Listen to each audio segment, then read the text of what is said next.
Assalamualaikum Pak, bagaimana kabar Bapak hari ini? Waalaikumsalam. Alhamdulillah sehat. Bagaimana dengan Ibu? Alhamdulillah sehat juga Pak. Maaf Pak, sebelumnya kebetulan saya ada tugas untuk wawancara beberapa kepala sekolah terkait dengan praktek pengambilan keputusan. Saya ingin mengajukan beberapa pertanyaan kepada Bapak berkaitan dengan praktek pengambilan keputusan tersebut. Ya, silakan Bu. Jadi begini Pak, selama Bapak menjabat sebagai kepala sekolah di UPT SMP 1 Patampanua ini, adakah masalah yang Bapak hadapi sebagai pemimpin, di mana masalah itu menimbulkan dilema dalam penyelesaiannya? Jika ada, bolehkah Bapak menceritakan kepada saya beserta cara penyelesaian masalah tersebut, Pak? Sebenarnya banyak Bu masalah yang menimbulkan dilema di sini. Bagaimana kalau tentang penerimaan peserta didik kita yang kemarin, seperti yang Ibu tahu, jumlah siswa yang mendaftar di sekolah ini setiap tahunnya mengalami penurunan. Meskipun tahun ini banyak dibanding tahun kemarin, tapi tetap masih kurang karena kita meluluskan 6 kelas, sementara yang mendaftar saat itu baru memenuhi 5 kelas, berarti kita kurang 1 kelas lagi. Kelas 8 yang hanya 3 kelas saja, padahal kita memiliki banyak guru yang sertifikasi dan juga memiliki banyak guru non PNS. Saya bingung saat ini.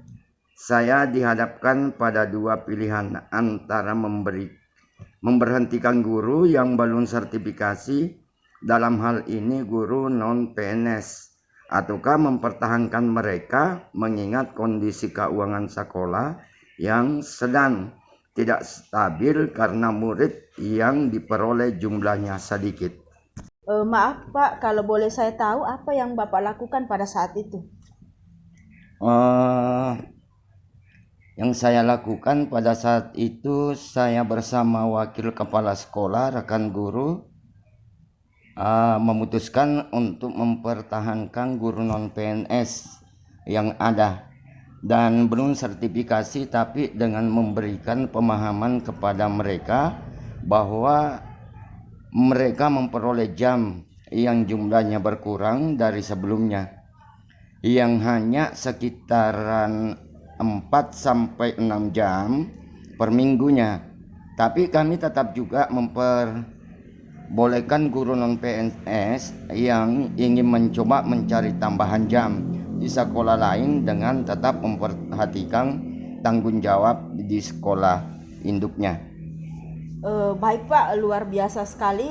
Keputusan yang Bapak ambil itu sangat bijaksana dan menjadi solusi yang paling tepat. Jadi begini Pak, dalam modul yang saya pelajari dalam pendidikan guru penggerak ada dua kebenaran.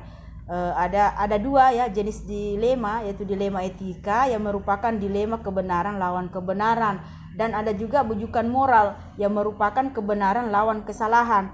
Begini Pak, menurut Bapak bagaimana Bapak dapat mengidentifikasi kasus-kasus yang muncul tersebut, yang mana merupakan dilema etika dan mana yang berupa bujukan moral Pak? Oh iya Bu, begini Bu, biasanya saya lihat dulu kasusnya Bu. Kalau kasusnya berkaitan dengan ranah hukum, berarti kasus itu merupakan bujukan moral. Tetapi jika tidak berkaitan dengan ranah hukum, maka itu adalah dilema etika. Apalagi kalau dampaknya memang benar di satu sisi dan benar juga di sisi lainnya, maka saya bisa memastikannya bahwa itu adalah dilema etika. Luar biasa Pak, keputusan yang Bapak ambil sangat bijaksana dan menjadi solusi yang paling tepat. Jadi begini Pak, dalam modul yang saya pelajari dalam pendidikan guru penggerak ada dua jenis dilema, yaitu dilema etika yang merupakan dilema kebenaran lawan kebenaran, dan bujukan moral, di mana bujukan moral itu merupakan kebenaran lawan kesalahan. Begini Pak, menurut Bapak bagaimana Bapak dapat mengidentifikasi kasus-kasus yang muncul tersebut, yang mana yang merupakan dilema etika dan yang mana yang merupakan bujukan moral? Oh iya Bu. Begini Bu, biasanya saya lihat dulu kasusnya. Kalau kasusnya berkaitan dengan ranah hukum, berarti kasus itu merupakan bujukan moral. Tapi jika tidak berkaitan dengan ranah hukum, maka itu adalah dilema etika. Apalagi kalau dampaknya memang benar di satu sisi dan benar juga di sisi lainnya, maka saya bisa memastikannya bahwa itu adalah dilema etika. Baik, maaf Pak. Berarti kasus yang Bapak ceritakan tadi itu merupakan dilema etika, yaitu di mana Bapak mempertahankan guru non PNS ataukah memberhentikannya karena keduanya merupakan keputusan yang benar dan tidak melawan hukum. Iya, betul sekali Bu. Berarti selama ini Bapak menjalankan pengambilan keputusan terutama untuk kasus-kasus dilema kepentingan yang sama-sama benar atau sama-sama mengandung nilai-nilai kebajikan.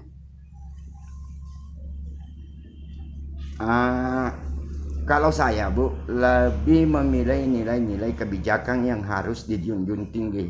Karena dengan menjunjung tinggi nilai-nilai kebijakan itu seperti keadilan, kejujuran, kemanusiaan, dan yang lainnya, maka kebenaran itu sendiri akan mengikutinya. Betul sekali Pak. Jadi maaf sebelumnya, kalau boleh saya tahu Pak, strategi seperti apa yang Bapak biasanya lakukan dalam menyelesaikan masalah dilema seperti ini Pak? Iya Bu, begini, biasanya saya memerlukan 3 tahapan. Yang pertama, saya mengkonfirmasi masalah tersebut kepada yang berkepentingan.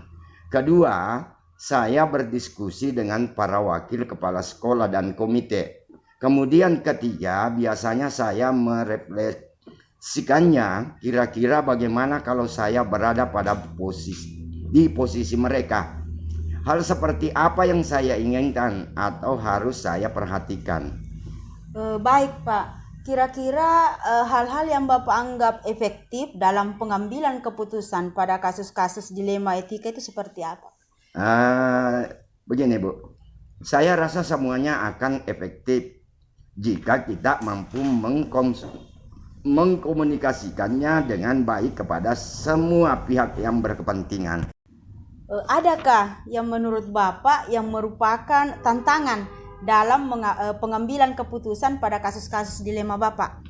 Kalau tantangan, jika tidak adanya keterbukaan dari salah satu pihak, karena kasus-kasus dilema ini membutuhkan keterbukaan dari semua pihak dalam menyelesaikan masalah tersebut. Baik Bapak. Apakah Bapak memiliki sebuah aturan atau jadwal tertentu mungkin Pak dalam menyelesaikan sebuah kasus dilema etika?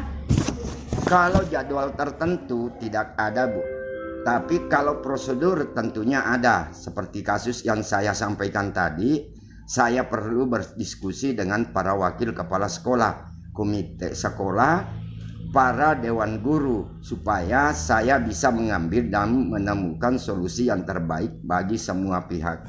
Baik Pak, mungkin ini pertanyaan terakhir Pak. Dari semua hal yang telah Bapak sampaikan tadi, pembelajaran apa yang kira-kira bisa Bapak petik dari pengalaman Bapak dalam mengambil keputusan dari sebuah masalah yang menimbulkan dilema etika Pak? Saya menyadari bahwa saya harus selalu membangun komunikasi dengan baik dengan banyak pihak yang berkepentingan di sekolah, membangun rasa empati kepada orang-orang yang bekerja sama dengan kita. Dengan demikian, kerjasama kita dalam mewujudkan pendidikan yang baik dan menyenangkan bagi peserta didik akan terwujud. Saya kira seperti itu Bu. Baik Pak, terima kasih banyak atas waktu Bapak untuk dalam sesi wawancara kita hari ini Pak. Semoga apa yang kita lakukan bermanfaat.